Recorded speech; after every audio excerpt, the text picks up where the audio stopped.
Welcome in, ladies and gentlemen, to another edition of All Access AM. I'm Billy Embody. Happy Wednesday to all of you guys out there. We appreciate you guys being here with us as we get into it, breaking down the ACC on the football side, basketball side, and more for you guys.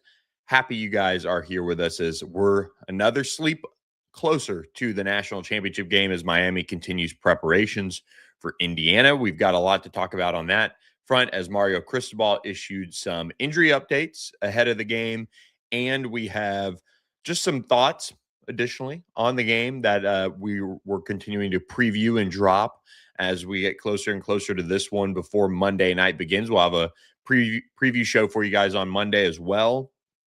We have ACC basketball discussion coming to you guys at 7:30 a.m. Central Time as James Fletcher of On3 will join us on the show to break down the ACC slate that was on Tuesday night. We'll also talk about the weekend and look ahead to the rest of the week in ACC basketball. Excited for you guys to join us for that. We, of course, have portal discussion as well. Miami misses out on a quarterback in the transfer portal. Meanwhile, UVA making some moves in the transfer portal. So we'll discuss all of that and more on this edition of All Access AM. We appreciate you guys when you subscribe to the channel All Access AM. If you are watching on Twitter, if you're watching on YouTube, and you have not subscribed to the channel yet, scan the QR code that just went up in the corner of your screen. It'll take you right to our All Access AM YouTube channel, and you can subscribe there. It's absolutely free. It just helps us grow the channel. Here's the other thing that's really cool now, and I was just messing around late last night planning the show and getting things together on Spotify and Apple. On Spotify now, you can watch the videos. You can't watch us live, of course, and the podcast drops right after the show usually, but we've got it now where we should be on video on Spotify. So I haven't checked this morning to see if it has in fact gone live. I'll do that right now, but that was pretty cool. So I enjoy having all the options available to you guys when you guys subscribe and follow us wherever you can. And so that was something that I was able to get on our All Access AM channel on Spotify is the video side of it. So that's exciting. We should be yep, there it is. Cool. So you guys can now watch the videos on our Spotify page. So make sure you guys follow us wherever you catch your podcast at. I will say this, if you search All Access AM, Apple or Spotify, whichever one, that's where, if you follow that channel, which is our All Access AM specific channel, that's where you don't get programmatic ads. So if you know the live ad reads we do, great. We appreciate you guys listening to those. That helps a lot. But those random ads that you hear listening to your podcast, we don't have those on our Spotify or Apple channel right now. So it's a great way to listen, kind of speeds up the listening experience for you guys as well and makes it cleaner. So those are not on that channel. So right now we don't have those.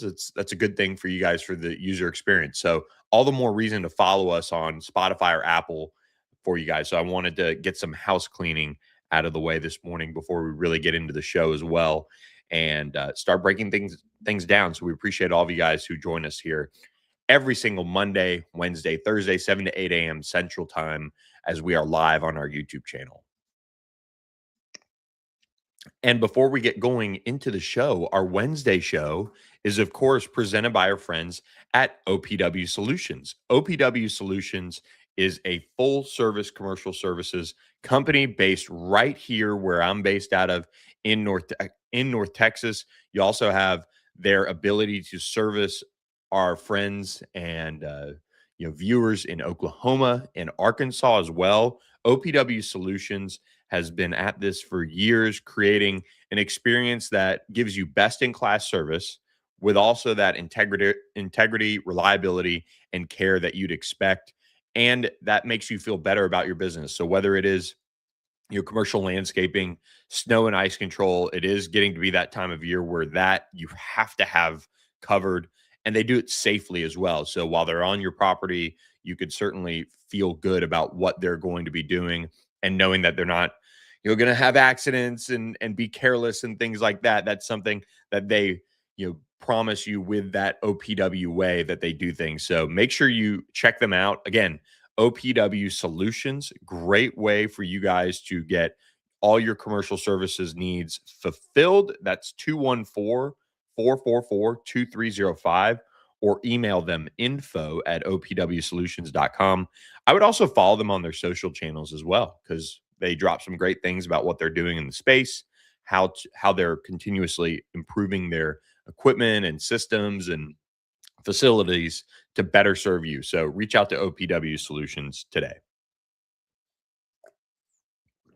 Have another sip of coffee here. I don't know about you guys. I am getting back into the swing of things now that 2026 is here. You're now kind of back into that routine a little bit. And for Miami, I mean, you can't imagine a better situation to be in as far as routine goes than being at home and playing for a national championship in your home stadium. Granted, I don't know if Miami is going to get their home locker room or not. They are the away team in this one, so it wouldn't shock me if they didn't get their own locker room in the national championship game. But okay, all right. Somebody said Miami is using their own locker room. They always use for home games. They always use the visitor locker room for for the uh, for the Miami home game. So interesting. We'll see how all that works out. But outside of that, they have a terrific situation here playing at home. They don't have to travel. They don't have to deal with any of that. They do have to deal with the distractions of tickets, of course, but that is all set in stone by the college football playoff. So it's kind of a wash for both sides of things. The good thing for Miami players is they don't really have to worry about their families traveling in and things like that for the most part. A lot of Miami flavor on this team. And Mario Cristobal, the leader of this Miami program, did speak with the media on Tuesday, talking about the injuries from that playoff game against Ole Miss. Akeem Mesidor did get hurt late in that game. That was a critical injury that really looked bad when the offensive lineman fell on him. And you're thinking, oh man, this is one of the emotional leaders of this team that is going to be lost potentially for an extended period of time, but not to be. Mario Cristobal said, quote, Akeem Mesidor is in great condition. He hurt his elbow for a second and he's already full throttle. Huge news for Miami fans, as he has paired incredibly well with Ruben Bain this season. You stick with the defensive line. Ahmad Moten was full throttle today, and OJ Frederic came out as well. So I didn't know if that was really came out as far as left. I assume that means practiced during the course of their workout in Miami. But another defensive back there that you've got to watch on the Miami defense. So they're battling through some things late. Everybody is. Indiana, meanwhile, is in really good shape from what Kirk Cignetti said earlier this week as well. Then you go to Elijah Lofton. He was carted to the locker room during the Ole Miss game as well. The big tight end, he is one that is going to be in question. He really got lit up in that Ole Miss game and left the game, did not return. So that was a big piece that was out for Miami for a good amount of that game. So something to watch there on the injury side of things. And other than that, I think everybody else is going to gut it out from what it seems like. Damari Brown, defensive back, is another one. It's crazy. So many of these Miami guys I've gotten to know in recruiting and covering recruiting, working for On3, and you see them now making plays for their hometown team. It's really, really cool to watch some of their dreams come true and come to fruition. I mentioned in the past talking with Mark Fletcher, after one of his high school games at American Heritage, and I think he was a junior, in that process, and was getting ready to, really ramp up his recruitment, and ends up signing with Miami. Really cool stuff there, just to look back on now as this game approaches. And I think this is one of those games that if you're a college football fan, you really should appreciate on many, many levels. And I know that people might look at that and say, well, yeah, of course, national championship. I always appreciate watching it. I don't know. This is a unique feeling to it when you have a Miami team that is playing in their home stadium, and I'm going to beat that over your head, this entire week for the most part. I just think it's so cool. You look at the Tampa Bay Buccaneers winning their Super Bowl in their home stadium a few years back. That was a first. Well, Miami has the opportunity to be the first college football playoff team to win one in their home stadium. And they'll probably be one of, if not the only team to really have that opportunity for years and years to come. If you think about it, Miami does face this Indiana team that is such a good story in college football, and everyone around the country is intrigued by what Kurt Cignetti has done with this Hoosiers program that has, just been listless for years and years and years. And, they've put together this team of James Madison players that broke out last year, and then they brought in this player and that player, and Fernando Mendoza wins the Heisman Trophy, and he is, the anti Carson Beck in post game interviews, and with his personality and all of those things. And so you have these two clashes of programs, but when you look at their head coaches, they're so similar as far as their demeanor and how they go about staying focused on the task at hand. And that probably isn't getting enough burn when you're talking about this game, and just because it's not necessarily a matchup thing, it's just a two kind of immovable objects of coaches in terms of getting them off of their general coaching like ability and message and process, even when things don't go well for Mario Cristobal, even when, Kurt Cignetti, has a huge lead, and should be letting loose a little bit out, outside of his post-game beer comment, you have somebody who's really just locked in on what their process is. And that goes for both of these coaches. So their teams have really taken on that mentality as well. That's why they're here. The teams that are going to be most successful in today's day and age of college football are going to be the ones that can block out the other noise that is around college football right now.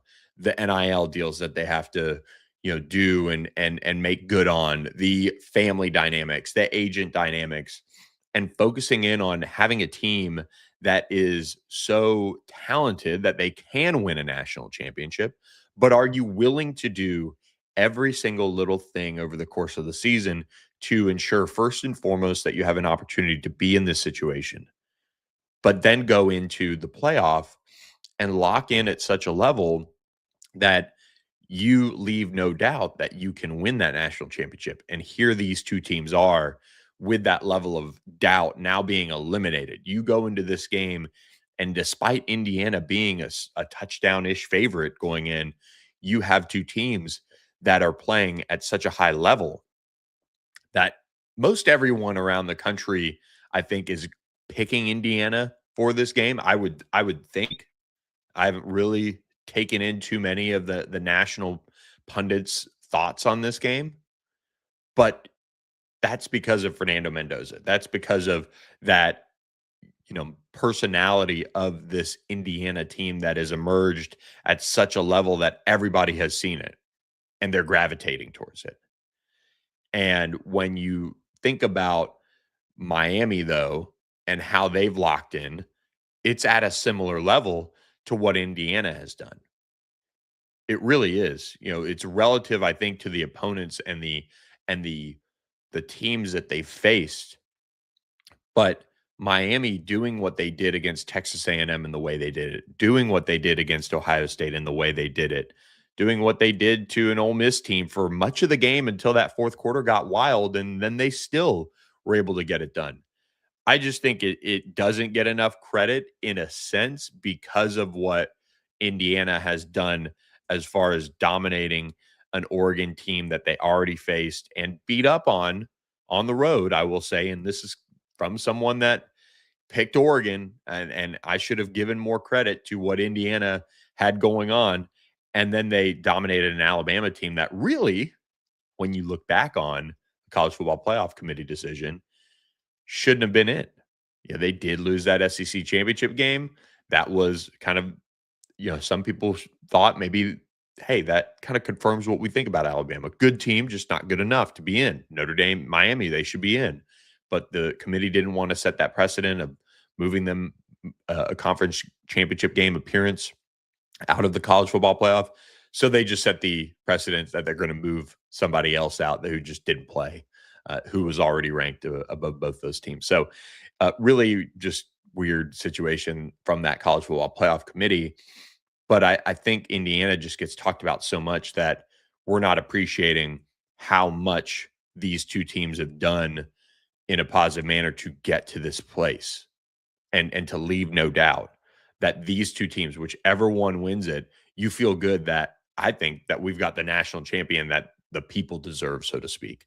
And Indiana would really be that, at a high level, going undefeated in not, their entire season. They just didn't play anybody in non-conference. Miami had a more challenging, season, you could really argue in a sense. But, these two teams really are two tremendous representations of what college football is looking for in today's day and age. I think Miami is tracking a little bit towards that Ohio State trend where they kind of dip just a touch enough to lose 2 one-possession games in the middle of their season, and they picked it back up, and they've been on a roll ever since. Indiana, the closest thing they had really was that Penn State game where just incredible heroics to win that one, and from there they kind of kept rolling. So had a couple of other things here. I wanted to look at the Miami offense versus this Indiana defense. I think it's one of the intriguing matchups of this game. Of course, I talked about Carson Beck versus Fernando Mendoza, but diving into Indiana's defense as a whole, a lot has been made about the size difference on the offensive line for Miami versus the Indiana offense or versus the Indiana defensive line, which is a little bit more kind of spark plug, diamond in the rough, guys that are playing at such a high level, high motor, all of those things. And, which unit is going to come out on top? Are you going to get, the pesky Indiana defense that is, giving up 11.9 points per game this season, 274 yards per game? Or are we going to see Miami hit that 30-point mark, which has them right on the cusp of being a top 25 offense, almost 400 yards per game? They're one of the best teams as far as converting third and fourth downs. They have a lot to offer in this game situationally that is important to keep an eye on. Red zone, we talked about that against Ole Miss, and Miami was really able to do a good job in the red zone against the Rebels, and that ended up being the difference, converting those touchdowns while you have those opportunities versus settling for field goals. That was critical. They were able to get on the Ole Miss side of the field and really convert those. Meanwhile, when you look at the Indiana defense, they're top 10 in third down defense. They're incredible. Now, fourth down, not great. Red zone, 40th, middle of the road. Miami, top 30 in red zone, scoring. And I think we've seen a lot of that come in terms of touchdowns. Miami also taking the ball away and winning the turnover margin for the most part, top 20. But here's the thing, Indiana, number 1 in turnover margin per game. That's going to be huge to watch. We've seen, I think, some of these stats, at least from watching, and I think they're good values. They're good values from where I get them, teamrankings.com. But now they're tweaked a little bit with the college football playoff appearances in them as well. So, for example, I look at field goal kicking as a huge piece here, right? Hard Rock Stadium down there in Miami, it's outdoor. So number one, they've got the whatever you want to call it, roof, kind of spacecraft looking building going on above it to cover the seats, but really it's an outdoor facility. So could any sort of weather play a factor in field goal kicking this time around? We'll see. We saw that impact Miami's field goal kicking. Their field goal kicking with Carter Davis, one of the best in the country. That's been well documented. His stats are currently skewed by that windy day in College Station where he went 1 of 4. You take out that game completely, makes, misses, all of that, and you're looking at somebody who is 16 of 19 on the season, and his last miss was against Ole Miss in the Dome. So worth noting in that regard, but he's still one of the very best in college football at field goal kicking. And then Nico Radicic with Indiana called upon, pretty sparingly, 16 of 17 on the year. So high efficiency. I think he led the country in extra points. It doesn't, really stand out as a strength to me for Indiana. I I I kind of recall, and if Indiana fans, stumble upon this pod, maybe they can correct me in the comments, but I kind of recall watching some of Indiana's games this year where they didn't necessarily trot out the field goal unit in, long field goal range situations. I could be totally off. It could be wrong. It could be a product of, having an offense that finishes drives with touchdowns. But I think Miami, you kind of circle that field goal place kicking situation and give them the edge here. Will that play a factor in this one? That'll be something to keep an eye on as well. And with the Miami offense, having to, I think, score touchdowns in this game, that's really, really important that their offensive line gets those reps in the run game early, that they don't abandon the run. One thing I was scrolling on three, and one of the national aggregators quoted, Todd McShay, NFL draft analyst, college football analyst, and he said, really they can't get cute against Indiana, and I think that is a great point. You look at some of the flea flickers, you look at some of the end arounds and the Wildcat on 3rd and 3 against Ole Miss that got stuffed. All of these things that Shannon Dawson has tried at various moments, they don't need to get into against Indiana. I think they have to play this game pretty straight up. Oregon got down early and really kind of had to abandon probably their entire game plan. I thought Oregon had a good bit of success running the ball, even with a poor running back situation. And they just let the game get out of hand. And they obviously couldn't really run the ball then. They had to throw it and not, take time off the clock and all of those things.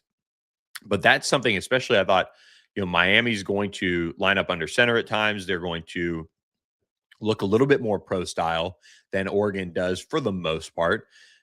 But some of the shotgun runs that they were able to get on Indiana's defense, things that Shannon Dawson has to sit there on tape and say, okay, I like what I see. I like that opportunity there.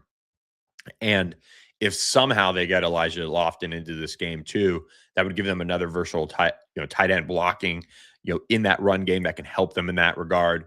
But you also have somebody that Jacoby Thomas called Vanilla Vic. That's Carson Beck. He's not a running quarterback. It was more of a joke for sure. But you have somebody now who I think is super comfortable moving around in the pocket at this playoff level. He's looked more comfortable, I think, than at any point this season, extending plays and making plays down the field. We saw the Keelan Marion touchdown. We saw him extend a play and get into the end zone for the game-winning score. All of those things that, I think at times this year, we would see Carson Beck throw a ball away, not take some of the certain risks that he did in the college football playoff. And we've seen him, almost get burned at times. I thought there was one throw along the sideline that he tried against Ole Miss where you're like, whoa, that was really, really close to being intercepted. You have somebody in Carson Beck, though, that is playing with a large amount of confidence because of the way he's producing and because of the way he's playing. That could bleed over into this national championship game. So if you're Shannon Dawson, you give the rock to Mark Fletcher. You give the rock to that Miami run game and you lean on it. And you don't need to get cute. I don't think this Indiana defense, with their team speed, and they only play like 13, 14, 15 guys on defense, not a huge rotation, but they run to the ball hard. They're quick, they're aggressive, and they hit. And they will absolutely bring it in that regard. This Miami offensive line, which has been ready for the entire college football playoff run, has to do the same as well. And I know Shannon Dawson will stick with the run game. I am not too worried about that. I'm worried that at certain moments when you have an opportunity, and we saw this against Ole Miss, Miami had an opportunity to put their foot down a little bit on the throat, extend their lead. They get cute, they get a penalty, something of that nature, and it sets them back. And so Miami has a lot to lean on when it comes to their basic packages, their basic run plays. if they can continue to kind of hone in on that instead of getting cute against this Indiana defense, I think it's really important for their potential in this national championship game. I don't want to say it'll make or break this game because we've seen Miami win these games at such a pace right now in the college football playoff while getting cute. But you have a team in Miami that doesn't need that extra, I think, burden over the course of a college football playoff national championship game to get past this Indiana team. And appreciate Mark Klein jumping in. When Carson Beck actually opens up and runs hard, he is a great runner. The issue is when he plays timid. Same thing with his deep balls. When he tries to place it, he gets in trouble. Great point, Mark. Absolutely. I think from a running standpoint, he has a great feel for how to get the most out of his runs, and really has a nice feel for that. He is not going to be the most fleet of foot, but Fernando Mendoza isn't going to bring anything to the table there. So he certainly has that matchup in the national championship game, on lock as far as being able to run a little bit more, in my opinion. But Carson Beck, he is just playing without any regard for his body. He's giving it his all, and that's what you want to see now. So whatever Shannon Dawson is doing in terms of his confidence and his aggressive nature, we like to see it. We like to see it because that's what's getting it done right now in the college football playoff with Miami. So appreciate you being here, Mark. We do appreciate you guys tuning in. We have a guest to bring in on All Access AM, a returning guest, of course, always here for us on All Access AM as we bring him in once again. And that is James Fletcher of On3. James, thanks for joining us. Talk some ACC hoops this morning. How's it going, man? Everything's great. Just happy to be part of this and talk some ACC hoops. Always glad to hop on and break it down with you. Let's go back to this weekend of ACC hoops, a top 25 matchup. Duke hosting SMU. SMU without Boopy Miller in this game. The Mustangs made it a little bit of a game at certain points, but they just weren't able to get it done. They go 0 for 2 on this road trip out to the East Coast, really losing at Clemson. The offense didn't show up, and then they lose at Duke in really a hard-fought game. What were your takeaways on both SMU and Duke watching their weekend action? Yeah, I thought it was good for Duke to get a top 25 win in the ACC. Over the past couple of years, there just haven't been a lot of those available on the board. This year, much different. You look at the bracketology picture, we're putting out our first bubble watch later on this morning, and there is just a stark difference. If you go pull up last year's at this time, the number of ACC teams that were even in the mix under consideration when we talk about the bubble and the more to do columns, we've got more teams maybe in the should be in the field column than we have had in years for this conference. And so really good for Duke to get a nice win there, get things rolling against the top end competition, keep things rolling because they obviously got that win against Louisville as well, a Mikel Brownless Louisville team that has struggled without him. But on the SMU side, it's hard to say I was impressed in a loss, but I did think that it showed that they really are in this upper tier of the ACC, that they are one of these NCAA tournament caliber teams to really hang with Duke without Boopy Miller, like you said. I think this is a really talented team that they've got to string it together. They've got to get things kind of clicking at the right time in the right ways, but they've got all the potential in the world to not just be in the NCAA tournament, but make a little bit of noise as well. When you look at Bubble Watch, I'm glad you brought that up. Tease us a little bit. Any teams of note that really jump out to you on that Bubble Watch for the ACC? Yeah, I think right now it's just the depth of the conference that we haven't seen in a long time, like I mentioned there. But just to name a couple of teams that did impress me with where they stood, Miami has to be first among them. This is a team that early on in the season, it looked like, okay, they've got a new coach. They've definitely got things headed the right direction. They've got a little bit more of an identity this year. But I was at that Florida game that was played in Jacksonville, and it felt like, okay, this is a team that could make some noise down the line if they get things rolling. Well, now they've gotten things rolling. They're now 15-2, one of the best starts in Miami history. now that Jay Lucas has strung together here just to start his career. So things are definitely trending in the right direction for them. I really like their trajectory and what they're able to do. And I think that Virginia is also a team that, when we talk about bubble watch, might not get a lot of airtime because they're so far ahead of the bubble right now. Year one under Ryan Odom, they have gotten themselves up into the top 16 seed conversation. So would be hosting somewhere along the line. And they continue to rise their stock. We look at the results from last night. Virginia picks up a big win to help their case to keep catapulting them up that board. And one team that I think is still working through some things as we've watched them in conference play is North Carolina, and they edge out Wake Forest on Saturday in a really close one. But a lot of Tar Heel fans talking about the point guard situation there in Chapel Hill. What is your take on one of the hottest discussions among ACC fans, but really Tar Heel fans right now? Yeah, I think it's an interesting one because they've got a lot of talent in that backcourt. It's about finding the ways that it fits together. We know that Evans is very talented, Trimble, but they've had injuries in that backcourt. They've also had some ups and downs trying to figure out who's going to be on the ball, who's going to play off the ball more. We've seen them have their guards come up in big clutch situations down the stretch. So I think it's kind of the ebbs and flows of the season. It's easy for guards, particularly, to kind of be bogged down if their efficiency numbers just aren't up there, or if they're struggling with something that's maybe hampering their speed just that little bit. It can show up in different ways. So I'm not overly concerned about the guard situation in North Carolina, but it definitely is something to watch as we talk about them as one of the elite teams and their ability to make a deep run in the NCAA tournament. I think the league has to start talking more and more about Virginia. Obviously they take care of business over the weekend against Stanford, 15-point win and a nice win at home. But Tuesday night, big one, and they come away with a win over Louisville on the road, 9 points, 79-70.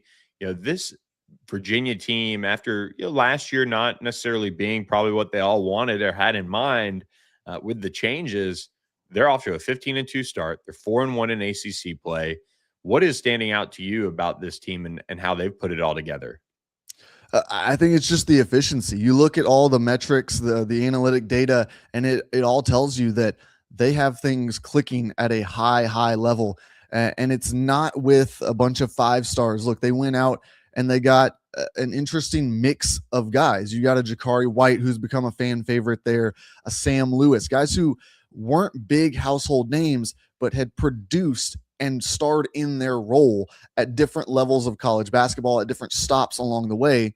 Then you go fill that out with a Tice DeRitter, who one of the controversial European additions to college basketball, an older guy who had played professionally, comes over here and now has eligibility. But we're seeing the benefits of that. If it's allowed for these coaches to go out and recruit these players, there is no reason not to add guys like DeRitter to your roster because he comes in and just immediate impact.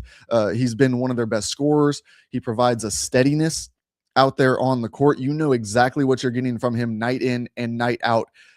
Something that if you bring in an 18-year-old freshman, you cannot promise. Even the best 18-year-old freshmen that we're seeing across the country, you see some ups and downs throughout different games when they see different looks that they've never seen before. You see them have to work through that and figure it out.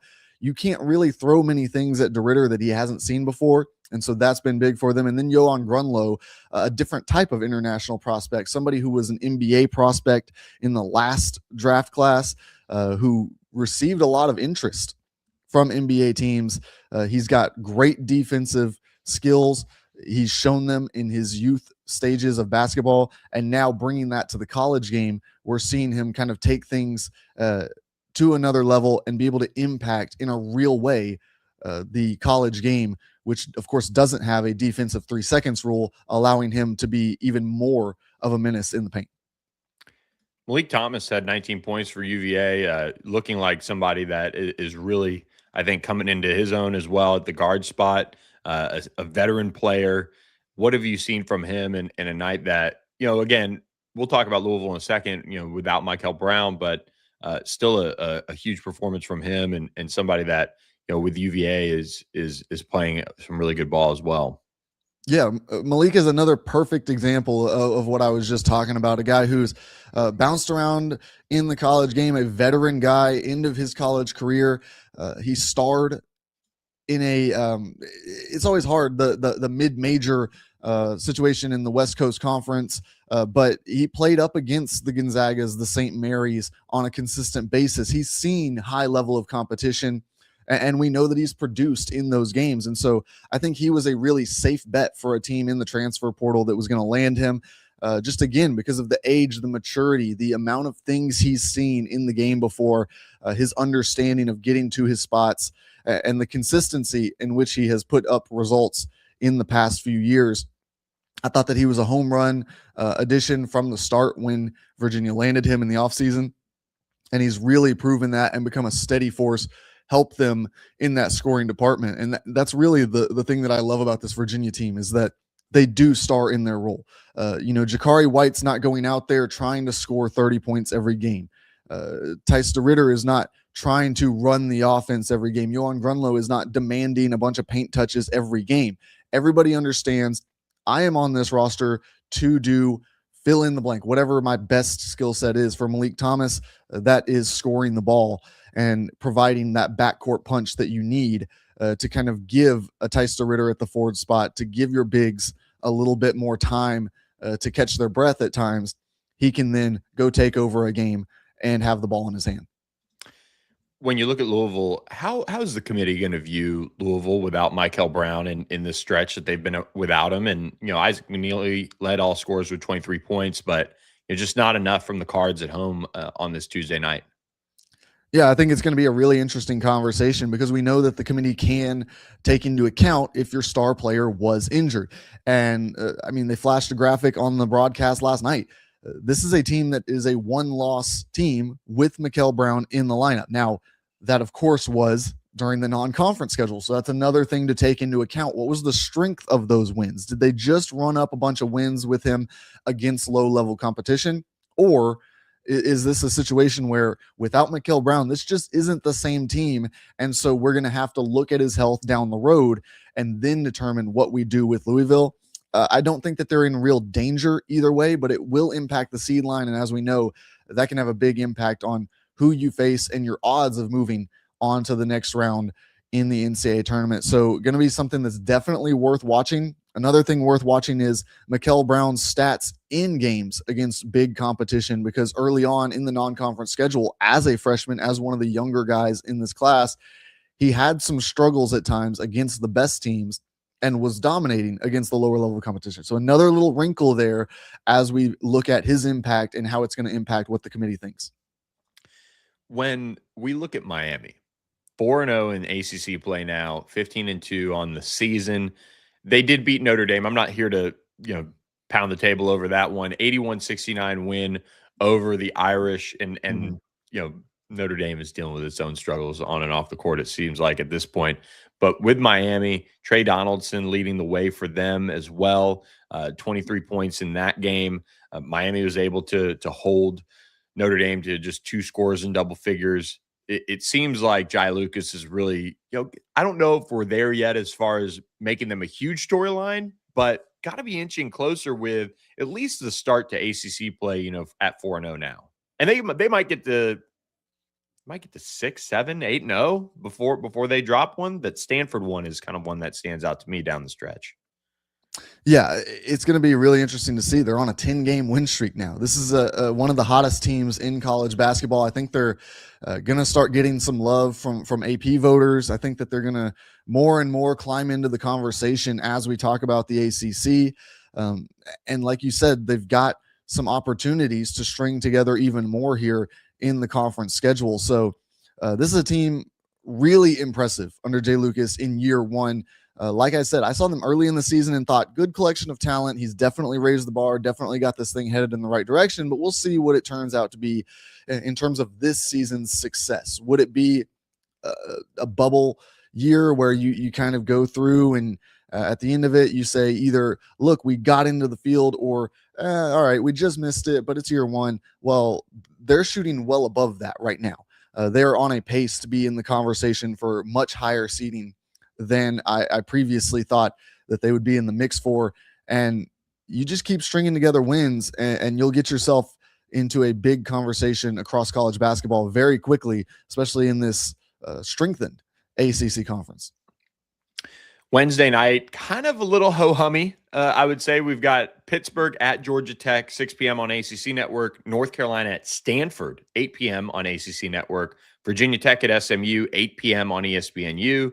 And then Duke out at Cal as well, 10 p.m. on ACC Network. Those are all central times for you guys out there. So you've got both sides of the UNC Duke rivalry headed out to California, and both teams having to deal with that travel, and they do so, funny enough, without, I don't think school's in session for Duke yet. The students are back. I'm not sure about UNC, but kind of interesting timing there when they put the midweek game all the way out on the West Coast. But any chance we see these teams trip up with that tricky travel schedule? I mean, they did it last year, but it's always a kind of a tough thing to watch. Yeah, I think that there's always a chance, especially when you're going full coast to coast, North Carolina, all the way out to California. But I think that these two teams are better than the competition that they're going to face. But by that same statement, Cal and Stanford have not been the pushovers that you maybe thought they were going to be at times throughout this season. Both have put together a couple of nice wins, some wins that make you kind of turn your head and think, all right, you can't just rule them out. You can't say, all right, we'll just put down a W because we played Cal, we played Stanford, and we'll head back home. That's not what the case is right now. Those are two teams that have some fight, have some real danger to them when you face them. So going to be interesting. It'll be a really big test, and a test that is interesting beyond just college teams having to travel across the country. It's interesting because we're talking about, with Cam Boozer and Caleb Wilson, two guys who want to be in the NBA next year, want to have big time careers where they will be traveling from one end of the country all the way to the next, playing the next day, and then getting on a plane and doing it again the next day. So it's going to be an interesting test for them early on in their basketball careers. How do they adjust to travel? How do they handle just a complete change to their body clock? Going to be a real interesting one there. And both of those teams will then flip-flop on Saturday, facing the opposite side of the Cal-Stanford rivalry. So they're spending the week out in Cali. Nice time of year to spend it. I'm sure Coach K getting some Napa time maybe out there if he's making the trip out there with them. But you look at this Saturday slate as well as we look ahead. 11 a.m. on Saturday Central Time, Virginia travels to SMU, a pair of teams that have been in the top 25 last week. SMU dropped out after the 0-2 week this past week, but Moody Coliseum is a tough place to play. Virginia, though, is playing at such a high level. Assuming Boopy Miller is good to go, I think he's back Wednesday night when SMU takes on Virginia Tech. He's been around practice this week, so it's just kind of a matter of making sure his strength is back up after losing everything he did this weekend. Virginia, though, is going to provide quite the test. Two veteran guards going at it, Malik Thomas that we talked about, Boopy Miller. This is a game that if SMU really has those tournament aspirations to make a run like you talked about earlier in the show, I think they've got to get this one done to kind of get back on track, and that could sneak them right back into the top 25. Yeah, it's a really important week for SMU. We talked about both ends of the Cal-Stanford rivalry. They get to play both ends of the Virginia Tech rivalry here this week. And Virginia Tech, a bubble team who is no slouch. They've got some really good players. They've kind of tapered down since the start of the season in their efficiency, but still a very dangerous team. And so you cannot risk an 0-4 stretch in ACC play. That's just not going to get the job done. You're going to plummet in a lot of these rankings if you have a stretch like that. You've also 1-3 also is going to be a struggle to kind of justify to the committee when you're ranking yourself head to head with other competition, when you want a good seed at the end of all of this. So I think it's a really important week. I think that they've got to handle the midweek, and then, like you said, playing that Virginia team Yes, they're at home. They have that advantage, but Virginia is rolling right now, and you don't want to come in there on a skid and lacking any confidence because Virginia, if they take advantage of that one, you put yourself in a really bad spot in the ACC standings and have yourself falling down the board in bracketology. So really important week for SMU. If they can string together 2 wins, though, on the other side, like you said, they could jump easily back into the top 25 and get themselves back into the conversation of the top ACC teams. We'll end on this. Miami, Clemson, and when I talked about Miami earlier, I guess I completely missed this little trip that they've got on Saturday. Clemson has been incredible the last 2 seasons in ACC play. Of course, hosting them at Little John as well. This is if Jai Lucas is ready to say, "Hey, Miami basketball is here to stay," this is a win that if they could get would be monumental in that respect, because this is one of the toughest places to play, as SMU found out last week too. Yeah, Clemson undefeated at home this season. Like you said, they are the model of consistency in the ACC right now. I mean, in these lean years that the conference has had over the past few years, it has really become Duke and then Clemson and then what's North Carolina up to? And obviously, we've got so many more teams in the mix this year, but Clemson is asserting themselves saying, hey, just because other teams are back up does not mean we're going back down the conference standings. We're here to stay. They're right up in the mix for the best team in the ACC right now, right behind, I think, Duke, North Carolina, Virginia. But they're still there. They're still hanging in. They're an AP top 25 team right now and a team that's solidly in the field when you look at the bracketology metrics. So this is a Clemson team that will be a big, big test for Miami. And I don't think that either team that comes out of here with the loss is going to take a big ding because they're both well respected in college basketball right now. James Fletcher, awesome stuff, joining us from On3 Bracketologist. We look forward to Bubble Watch, my friend. We'll do this again soon. All right, for sure. Thanks for having me.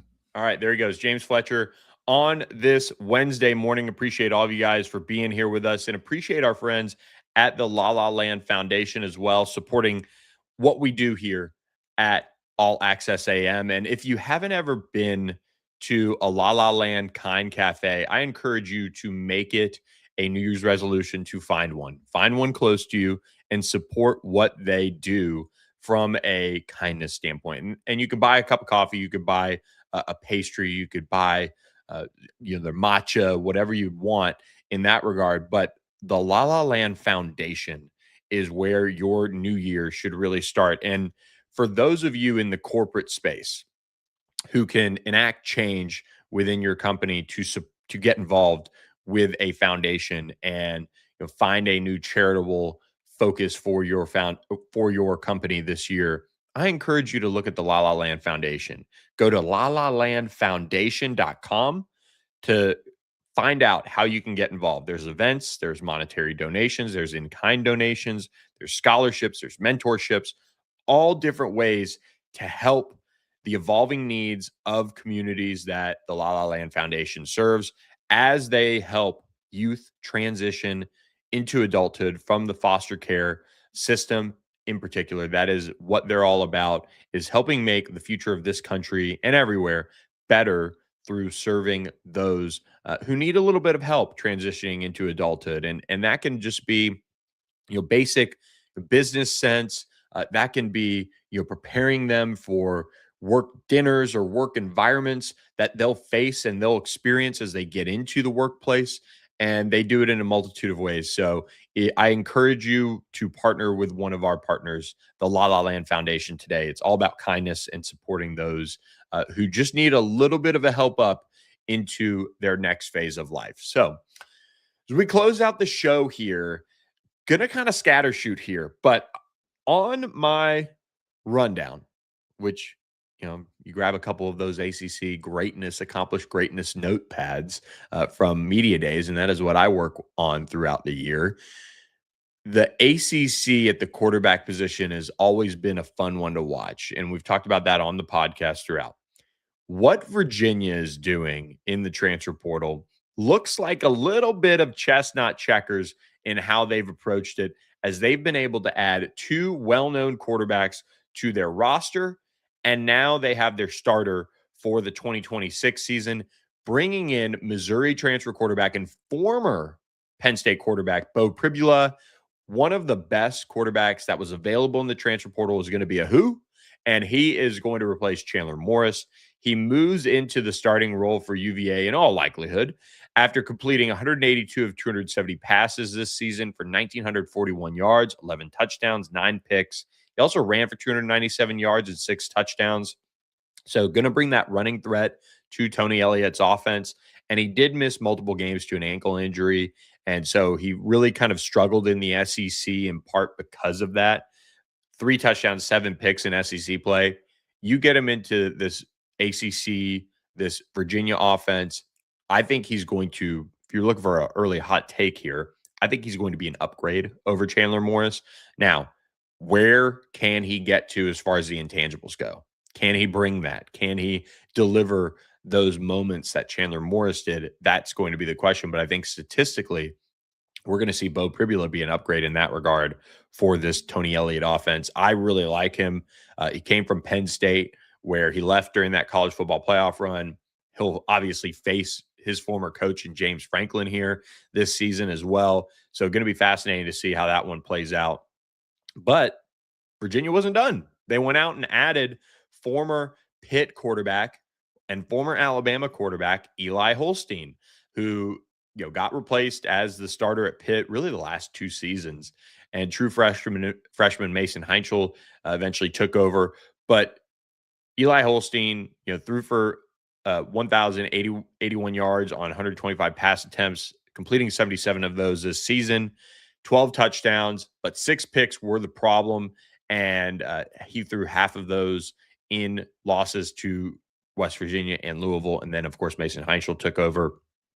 He's a highly touted former quarterback. The idea here is that he would come in and then be the starter in the 2027 season. So going to be interesting to see that quarterback room for UVA now, because when Chandler Morris went down, that was one of their losses, was Wake Forest, in that game without Chandler Morris, and they really couldn't get anything going offensively.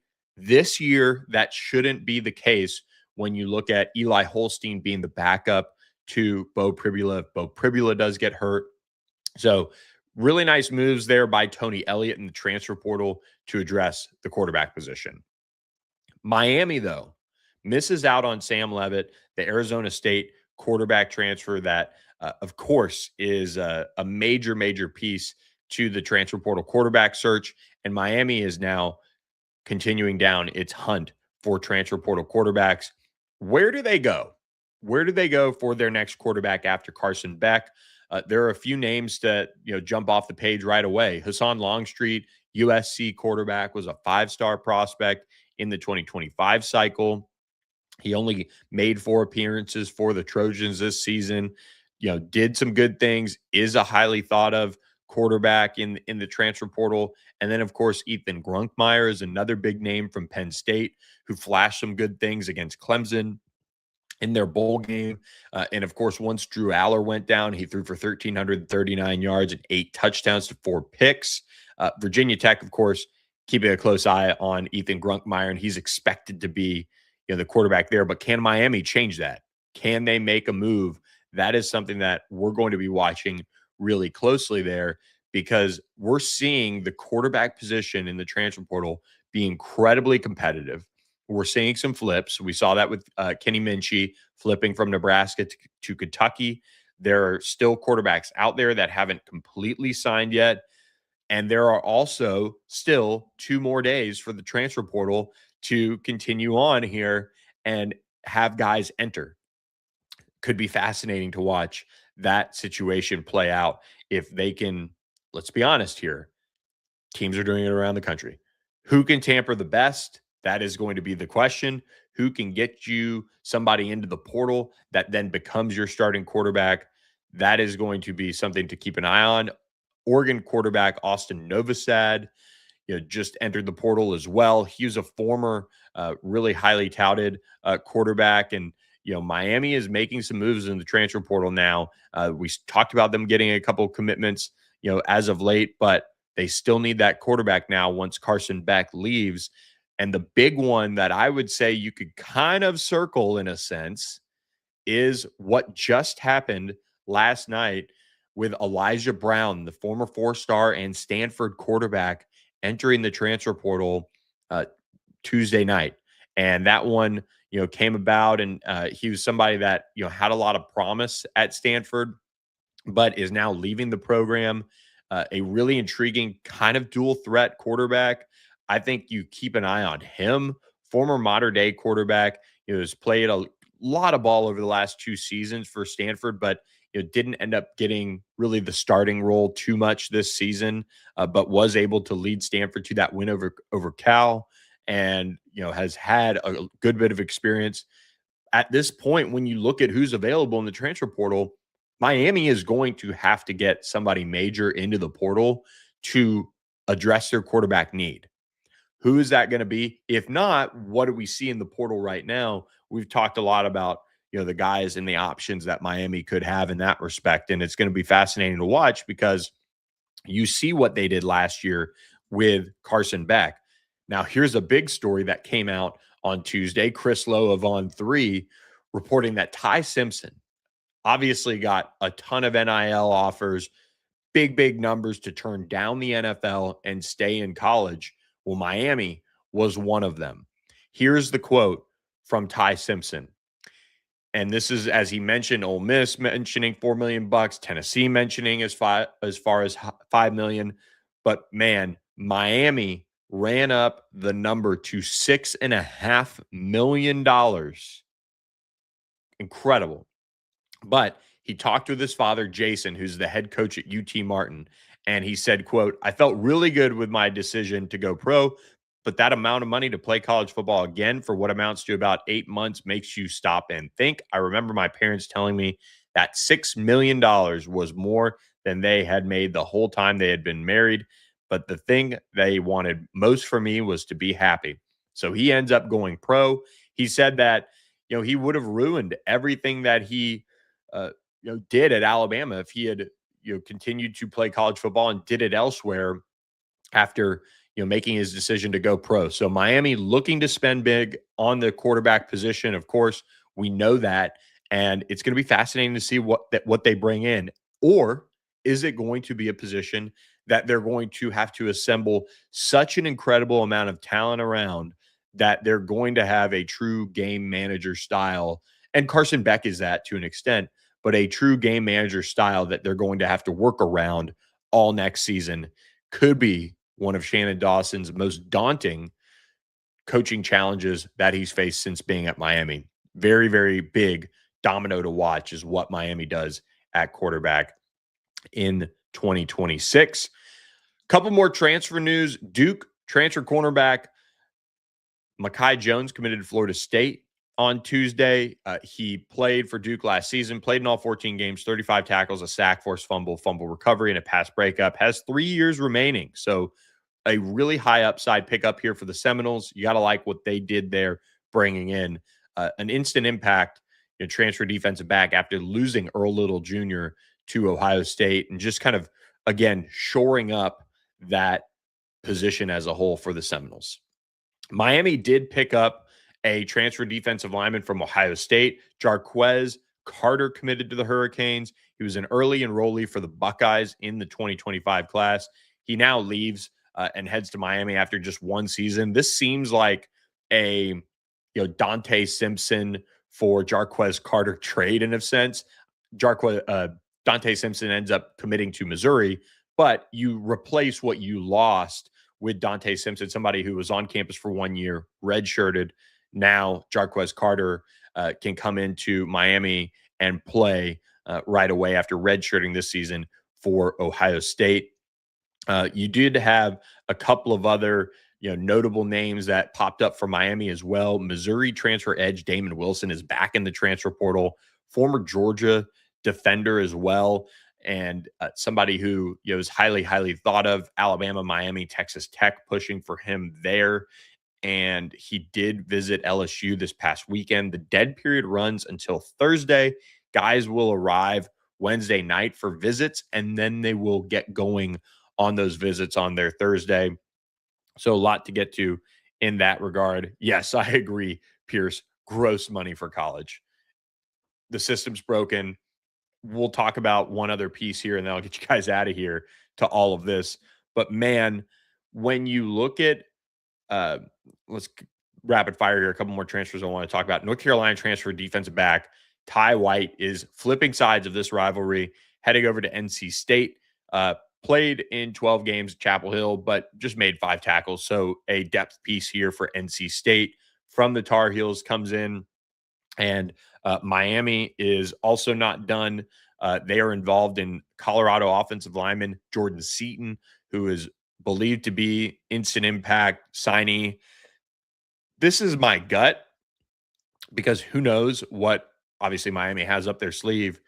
IMG Academy kid from Washington, D.C., Jordan Seaton, former 5-star, number 1 offensive tackle in the transfer portal now.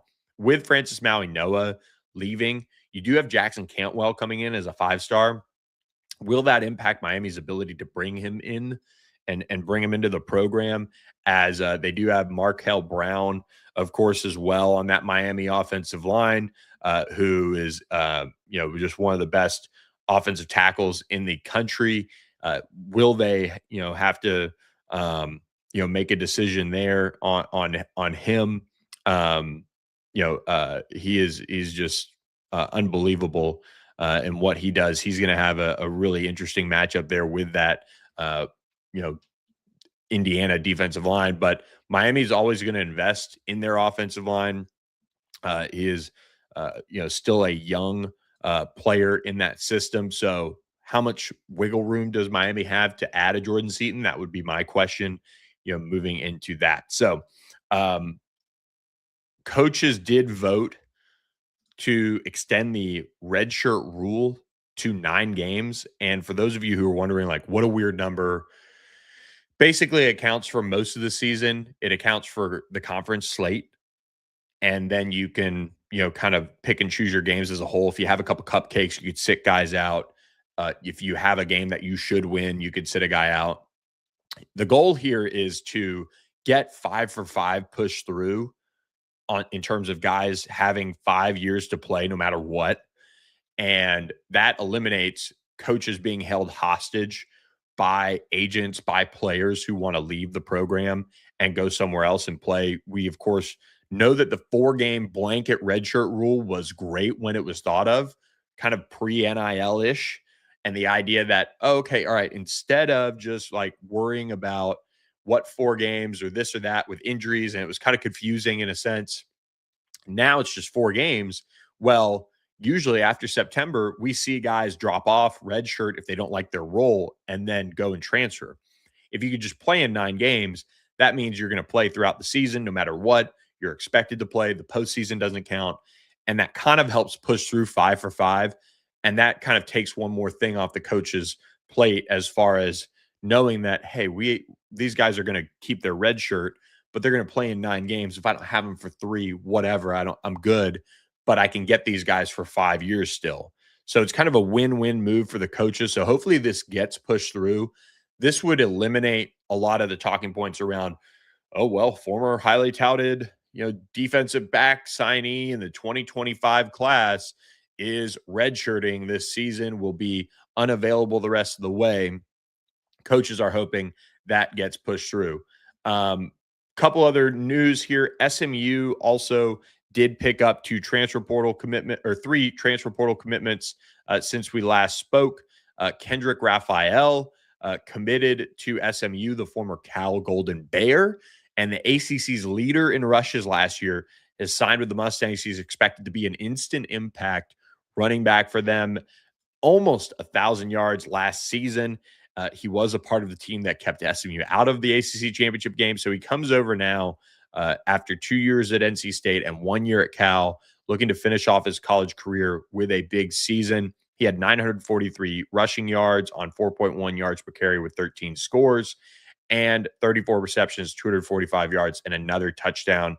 So a really good addition for SMU. And then they add Clemson linebacker Jamal Anderson from the transfer portal, the son of former All-Pro running back and Atlanta Falcon Jamal Anderson is now headed to SMU. SMU running back Chris Johnson Jr. heading to Clemson. So kind of a trade there for SMU and Clemson, but Jamal Anderson comes in as a rotational depth linebacker kind of guy for the Mustangs. So we close out here. Want to say I appreciate OPW Solutions for sponsoring the show. We appreciate La La Land Foundation for sponsoring the show as well. The transfer portal's wild. We'll continue to cover it for you guys as well, and we'll do more of that on Thursday's show, and we'll continue to preview Miami, Indiana for the national championship. So I hope you guys enjoyed this edition of All Access AM. Please, please, please, whether it be the podcast or the YouTube, hit the follow button, hit the subscribe button, hit the like button, share us, rate us, review us. And this is a great reminder. I want to shout out MJ Milliburn, who reviewed us on Apple. We really appreciate that. Thank you for the 5-star review. So jump on Apple, jump on Spotify, rate us, review us, comment, do all of those things. And we really appreciate all of you guys who have made this show so fun for us. And we appreciate the interaction in the chat as always. So happy Wednesday. Hope you guys have a great one, and we'll catch you Thursday.